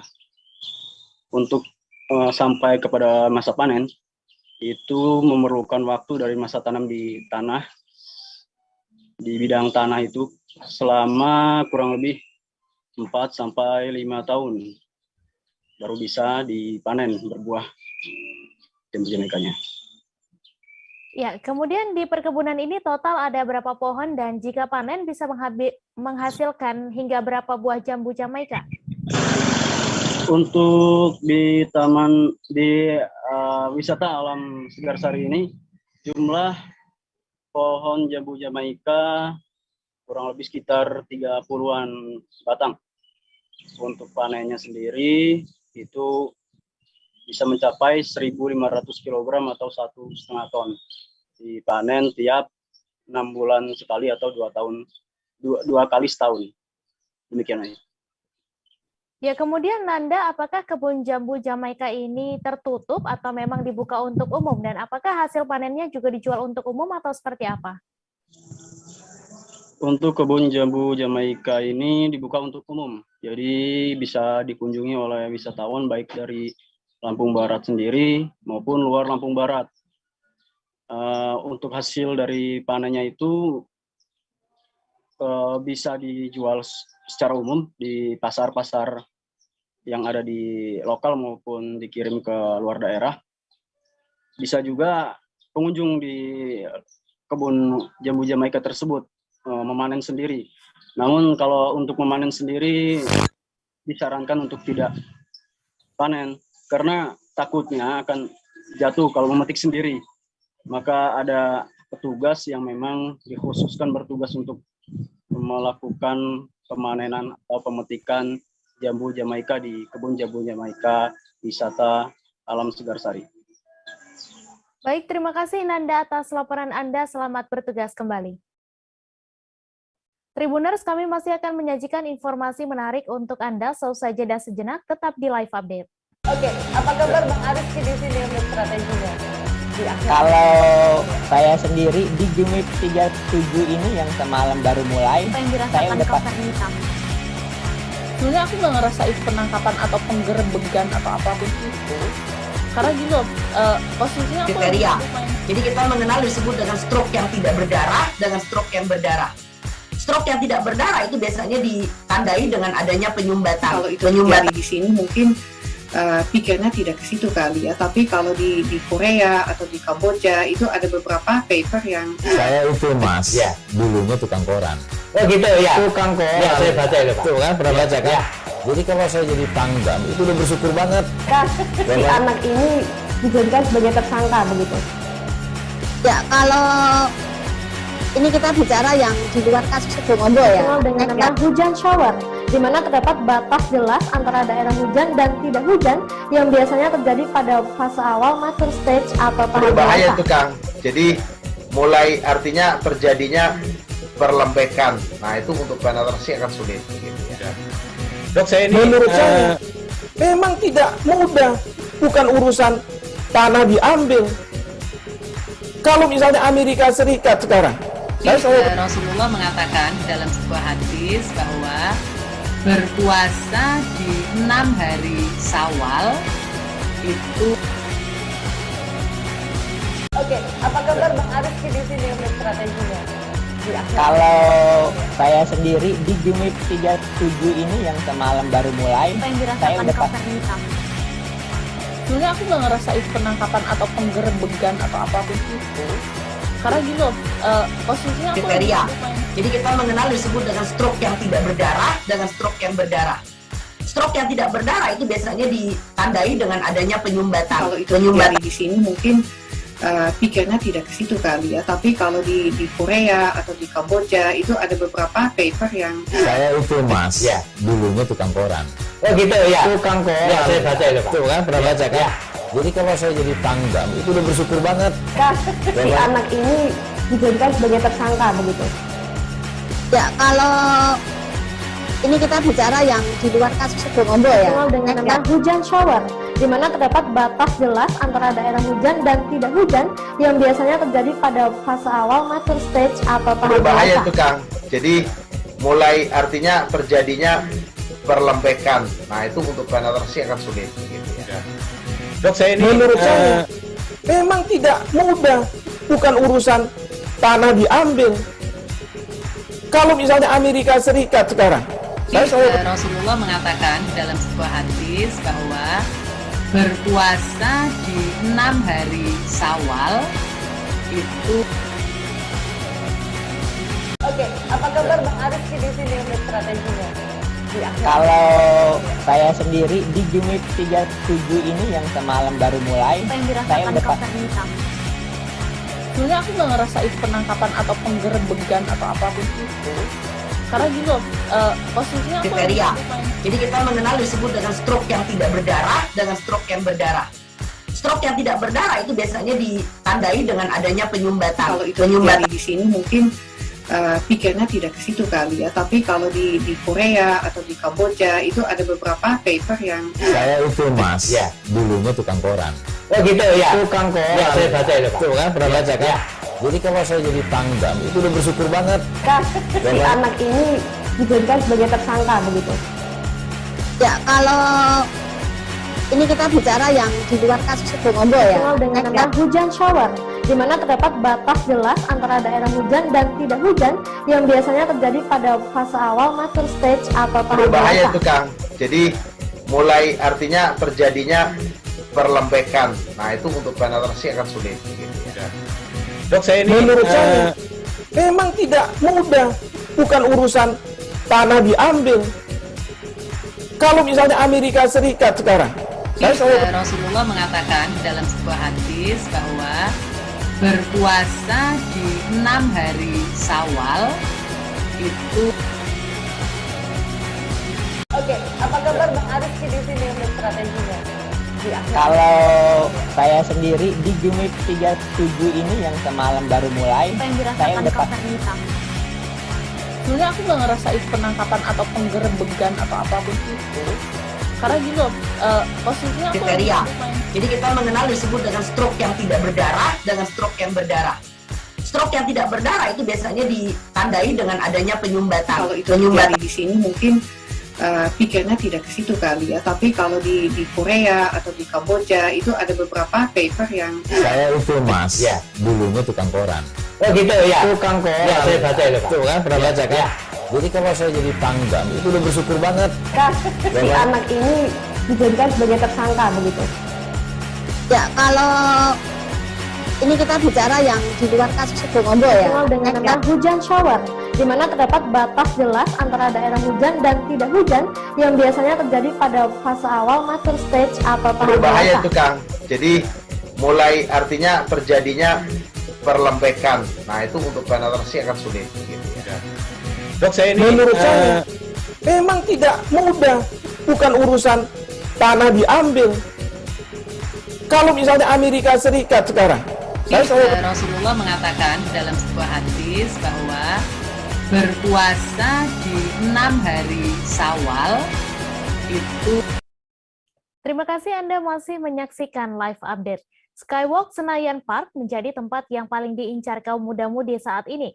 Tempat yang dibuka pada Desember 2021 ini menyajikan desain yang elegan di atap gedung sehingga menjadi tempat berselfie ria para pengunjung. Tak hanya itu, Senayan Park yang terletak di Jalan Gerbang Pemuda seberang Kompleks Gelora Bung Karno ini juga merupakan pusat perbelanjaan serta menjadi lokasi untuk mencicipi aneka kuliner serta rekreasi berupa time zone di lantai atas. Untuk info selengkapnya akan disampaikan rekan jurnalis Warta Kota, Raf Sanjani Simanjorang yang kini sudah terhubung bersama kami. Halo, Raf. Ya, selamat siang, Mei. Ya, selamat siang. Raf, bisa dijelaskan bagaimana akses untuk menuju ke Sky Park ini? Ya, terima kasih, Mei. Saat ini memang saya tengah berada di Sky Park yang berada di Senayan Park yang persis di samping dari kompleks Stadion Gelora Bung Karno, di mana apabila saya berputar ke belakang seperti ini, itu adalah Stadion Gelora Bung Karno. Dan akses ke sini memang cukup mudah, karena dapat dilalui dengan jalur busway yang tentunya berhentinya nanti di Gelora Bung Karno, halte Gelora Bung Karno, dan bisa juga melalui Grab tentunya sekarang ini, ataupun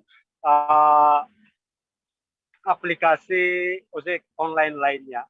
Dan juga untuk ke sini juga memang gratis, tidak dipungut biaya, hanya biaya parkir saja nantinya. Dan untuk jam operasionalnya sendiri, ini dimulai sejak pukul 3 sore hingga pukul 21 ataupun pukul 9 malam. Dan saat ini memang mulai dibuka juga, karena tadi memang sempat ada ataupun rasa penasaran pengunjung sudah semakin meninggi, dan juga tidak terlalu banyak seperti hari-hari biasanya. Seperti itu, rekan Mei. Kembali ke studio. Ya. Kemudian, Raf, bisa Anda informasikan apa pendapat pengunjung terkait adanya Sky Park yang baru ini?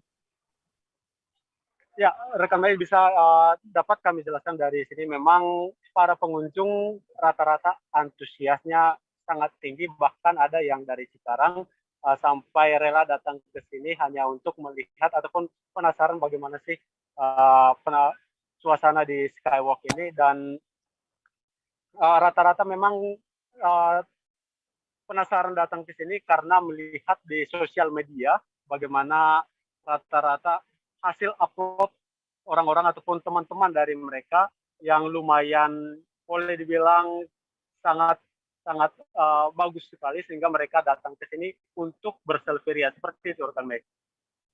Baik, terima kasih Raf Sanjani atas laporan Anda, dan Tribuners, wartawan kami juga telah menghimpun wawancara dengan salah seorang pengunjung asal Cikarang. Berikut tayangannya untuk Anda. Ini yang tanah laut seperti ini Pak ya, yang khasnya Pak, khasnya Pak. Tanah laut itu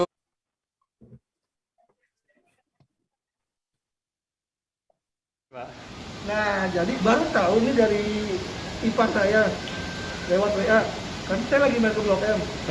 Kalian aja ke Sky ini, kemana ke Skywalk gitu ya? Nah, dikasih lihat tuh fotonya apa? Dikasih lihat WA-nya tuh, katanya ya udah. Tahu kan? Gitu Pak ya? Iya, pengen lihat sih. Soalnya saya orang tua nih. Orang tua saya udah wah ya. Saya tergantung beliau, kalau beliaunya nggak kuat ya udah kita bulan. Orang tuanya apa ya? Dia buat hiburan aja. Hobi memang kerap tak menakar harga. Jika telah menyukai, seberapapun bakal dibeli. Begitu pula dengan Anggun Angkasa Bella Persada, warga Karangjawa, Kecamatan Pelaihari, Kabupaten Tanah Laut, Kalimantan Selatan ini, rela merogoh koceknya demi beragam tanaman langka seperti anggrek dan kantong semar. Koleksinya saat ini cukup banyak hingga memiliki anggrek sekitar 70 jenis, di antaranya anggrek hitam khas Tanah Laut yang sangat langka. Untuk info selengkapnya akan disampaikan rekan jurnalis Banjarmasin Post, Ida Royani, yang kini sudah terhubung bersama kami. Halo Roy. Halo ya, selamat siang rekan Mei. Siang, Roy, bisa Anda jelaskan seperti apa kekhasan anggrek hitam dibanding anggrek hitam dari daerah lainnya ini? Ya, tadi berdasarkan apa yang saya lihat dan berdasarkan penjelasan dari Pak Anggun Bella Persada, Pak Anggun Angkasa, bahwa kekhasan anggrek hitam Tanah Laut ini terletak pada bagian bawah batangnya, atau bisa disebut mungkin bongkol gitu ya, itu agak tebal dan agak membulat, agak tebal seperti itu. Sementara Kalau untuk daunnya tidak begitu panjang, tetapi kuat gitu. Terus kalau dibandingkan dengan anggrek hitam dari daerah lain, seperti katakanlah dari Kalimantan Tengah itu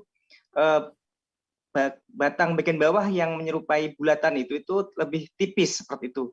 Nah, kalau dari Kalimantan Timur anggrek hitamnya bagian daunnya memanjang seperti itu. Jadi menurut Pak Anggun Angkasa, dia selaku orang yang sangat mengetahui tentang dunia peranggrekan, menurut dia memang anggrek hitam yang ada di tanah laut ini termasuk yang paling eksotis, paling baik menurut Pak Anggun. Demikian rekan Mei.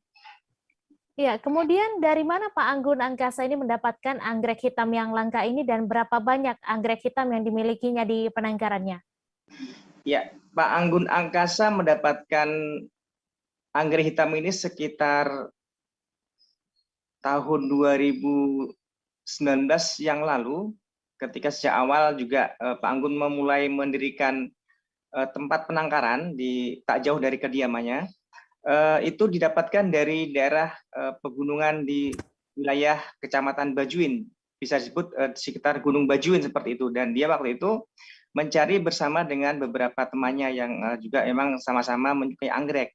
Dikatakan bahwa saat itu pun juga sudah cukup susah mendapatkannya, tetapi waktu itu juga masih bisa mendapati beberapa batang begitu di gunung, dan sekarang dipastikan sudah tidak ada lagi anggrek hitam itu untuk di alam liar. Untuk jumlahnya untuk saat ini menurut penuturan Pak Anggun Angkasa itu ada sekitar 1.000 batang seperti itu. Cuman kalau untuk jumlah potnya itu ada sekitar 100 karena tiap pot itu ada beberapa batang. Demikian rekan Mei. Ya, kemudian apa sebenarnya tujuan Pak Anggun Angkasa ini melakukan penangkaran anggrek hitam ini? Apakah untuk bisnis atau seperti apa, Roy?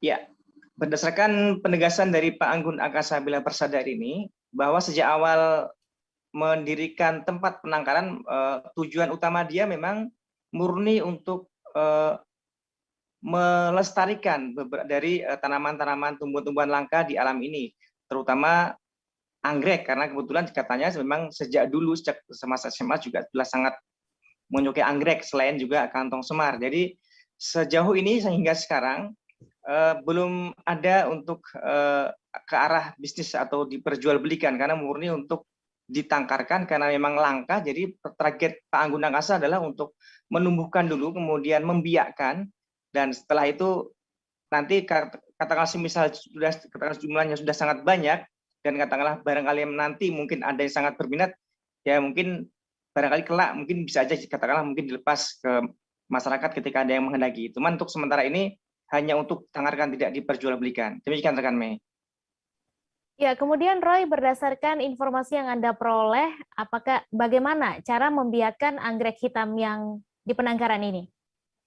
Ya, seperti pembiakan atau perbanyakan anggrek-anggrek lainnya juga kurang lebih sama. Tadi dijelaskan oleh Pak Anggun bahwa untuk membiakkan ini juga tidak terlalu susah, karena hanya dengan cara katakanlah bagian bawah anggrek itu telah mulai muncul akar-akar, maka selanjutnya sudah bisa dilakukan pemangkasan di bagian batang bawah, sehingga kemudian katakanlah ini secara gampang disebut dengan kayak stek seperti itu. Jadi ketika sudah muncul akar di bagian batang bawah, kemudian tinggal di bagian bawah itu dipotong, kemudian ditanam di media yang memang diperlukan untuk anggrek, seperti apakah itu media lumut ataupun sabut kelapa. Demikian rekan Mei.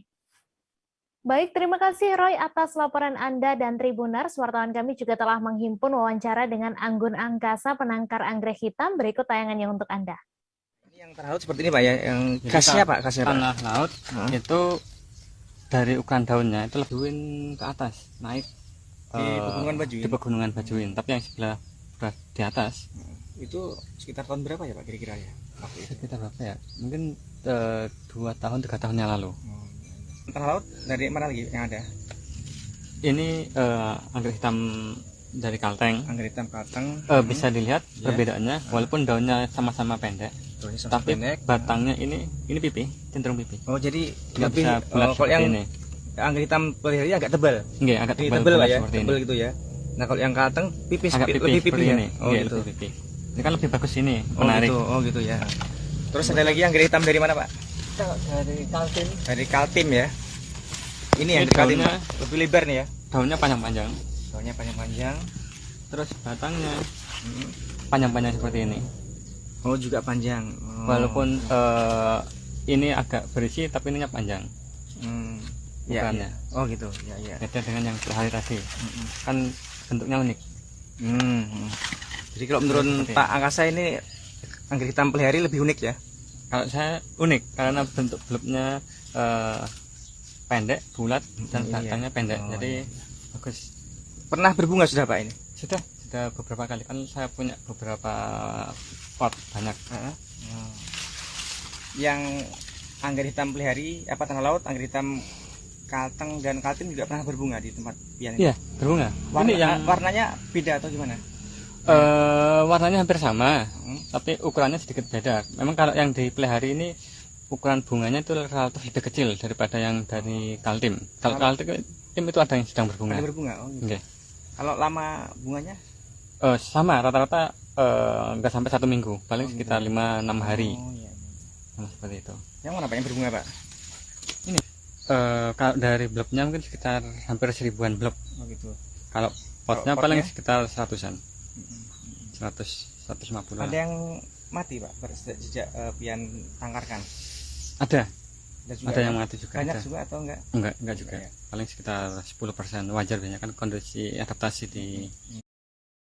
Di tengah kehadiran warung kopi modern di Manado, Sulawesi Utara, keberadaan warung kopi tradisional masih menjamur dan cukup laris. Salah satunya adalah Rumah Kopi Tikala yang sudah berdiri sejak sebelum Indonesia merdeka.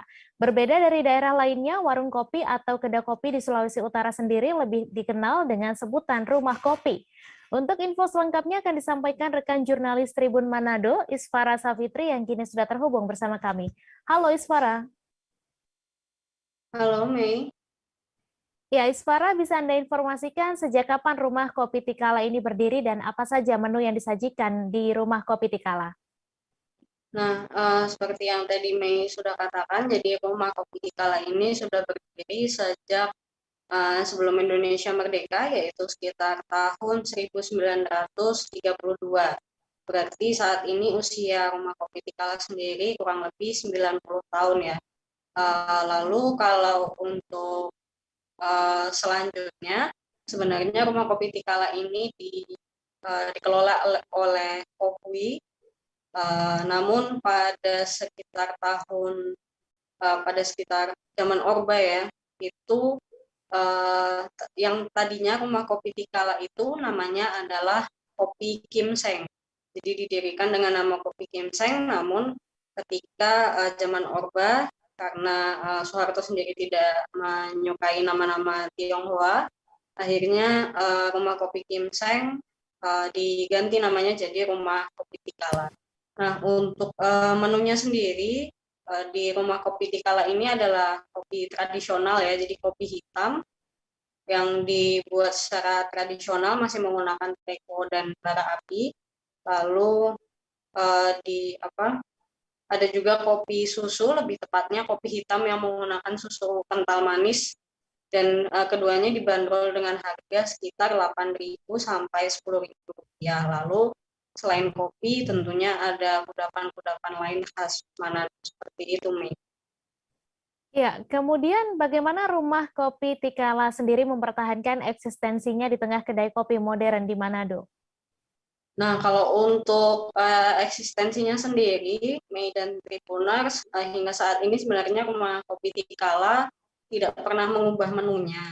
Nah, meski begitu, mereka masih terus dicari oleh masyarakat Kota Manado, karena memang tipikalnya masyarakat Kota Manado itu lebih menyukai kopi hitam tradisional dan juga kopi menggunakan susu kental manis. Nah, kalau untuk pasarnya sendiri, Mei, Rumah Kopi Tikala ini kebanyakan adalah orang-orang tua ya, dan pekerja kantoran seperti itu. Jadi kalau pagi hari justru mereka lebih ramai jika dibandingkan kedai kopi modern yang biasanya buka siang sampai malam hari seperti itu. Ya, Mei. Baik, terima kasih Isfara Safitri atas laporan Anda. Selamat bertugas kembali. Di awal 2022, Polda Kaltara kembali melakukan rotasi pejabat jabatan utama atau PJU. Kapolda Kaltara Irjen Pol Bambang Kristiono mengatakan rotasi jabatan adalah bagian dari proses penyegaran, regenerasi, serta manifestasi dari Tour of Duty maupun Tour of Area. Untuk info selengkapnya akan disampaikan rekan Maulana Ilhami, wartawan Tribun Kaltara yang kini sudah terhubung bersama kami. Halo Maulana. Dan Tribuners. Ya, Maulana, silakan dengan informasi Anda bisa dijelaskan siapa saja pejabat yang mengalami rotasi ini. Di awal tahun 2020, Polda Kaltara kembali melakukan rotasi kepada 5 pejabat utama atau PJU di jajarannya. Di antaranya ada Direktur Intelijen dan Keamanan yang kini dijabat oleh Kombes Pol Haji Indra, lalu ada Direktur Pengamanan Objek Vital atau DPOVIT yang kini dijabat oleh kemudian ada Komandan Satuan Brimob Polda Kaltara yang kini dijabat oleh Kombes Pol Nur Hidayat. Selanjutnya ada Kepala Biro Logistik atau Karolog Polda Kaltara yang saat ini dijabat Kombes Pol Andi Aziz Nizar, dan ada juga seorang Kapolres yang juga mengalami rotasi pimpinan dan kini dijabat oleh AKBP Taufik Nurmandia. Begitu rekan Mei. Ya, kemudian apa pesan yang disampaikan Kapolda Kaltara sendiri terhadap para pejabat ini? Ya, Kapolda Kaltara Irjen Pol Bambang Kristiono berpesan agar pejabat saja dilantik untuk segera menyesuaikan diri, beradaptasi dengan lingkungan barunya, dan bisa segera bekerja sama dengan di lingkungan barunya sehingga program-program kerja Polda Kaltara ini dapat tercapai di tahun 2022 ini. Rekan Mei. Ya, kemudian Maulana, dapat Anda informasikan apa yang menjadi fokus kerja Polda Kaltara di tahun 2022 ini? Ya, untuk di tahun 2022 ini selain masih fokus pada penanganan COVID-19 seperti melaksanakan vaksinasi, serbuan vaksinasi yang dilakukan oleh Polda dan juga beberapa instansi Forkompinda lainnya di Kaltara, lalu juga ada penegakan disiplin protokol kesehatan.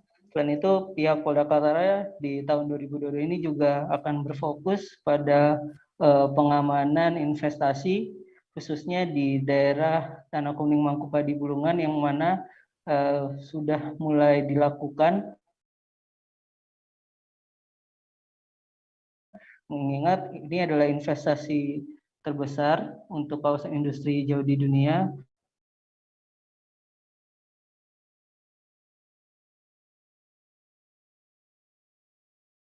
Oleh pihak kepolisian menjadi salah satu fokus utama Polda Kaltara untuk tahun 2022 ini. Begitu rekan Mei. Baik, terima kasih Maulana Ilhami atas laporan Anda. Selamat bertugas kembali. Informasi tadi sekaligus menutup perjumpaan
seorang warga tewas akibat bencana longsor di Jalan Air Madidi, Tondano, tepatnya di Desa Tanggari, Kecamatan Air Madidi, Kabupaten Minahasa Utara, Provinsi Sulawesi Utara, pada Jumat 7 Januari. Tim Pemkab Minahasa Utara yang terdiri dari BPBD, Satpol PP, dan Damkar bersama Basarnas serta TNI dan Polri turun mengevakuasi korban serta membersihkan jalan dari longsor. Untuk detail informasinya akan disampaikan oleh rekan jurnalis Tribun Manado, Arthur Rompis, yang kini sudah terhubung bersama kami. Halo Arthur. Ya, halo Mei dan Tribuner, selamat sore. Selamat sore Arthur, bisa Anda gambarkan seperti apa bencana yang terjadi ini? Jadi bencana itu terjadi pada hari Kamis malam, sekitar pukul 6 atau pukul 7 malam, waktu Indonesia Tengah. Jadi sebuah semacam lokasi itu dia longsor yang terjadi di jalan raya antara Air Madeni dan Tondano, jadi dua kabupaten yang berbeda. Jadi longsor ini menimpa seorang pengendara sepeda motor yang kebetulan pada hari itu dia mungkin apes karena saat itu memang langsung ditimpa oleh material pohon, tanah, dan juga tiang listrik. Jadi korban ini memang langsung tewas di tempat, dan akibat dari longsor tersebut, jalan raya Air Madidi dan Tondano mengalami kemacetan parah sekitar 5-6 jam karena memang area material longsoran sangat banyak, dan juga di satu sisi aparat juga mesti harus mengevakuasi korban yang tewas karena memang korban ini dia tertimbun banyak sekali material, jadi butuh waktu untuk melakukan pembersihan. Jadi penyebab longsor diduga karena memang cuaca buruk, karena waktu itu hujan terjadi sejak pagi, siang hingga malam hari, dan ini memang sudah jadi peringatan dari BMKG agar supaya warga Sulawesi Utara untuk mewaspadai setiap potensi bencana alam karena memang hujan turun terus. Jadi demikian nih. Iya, kemudian bagaimana upaya dari pemerintah sendiri agar hal tersebut tidak terulang kembali?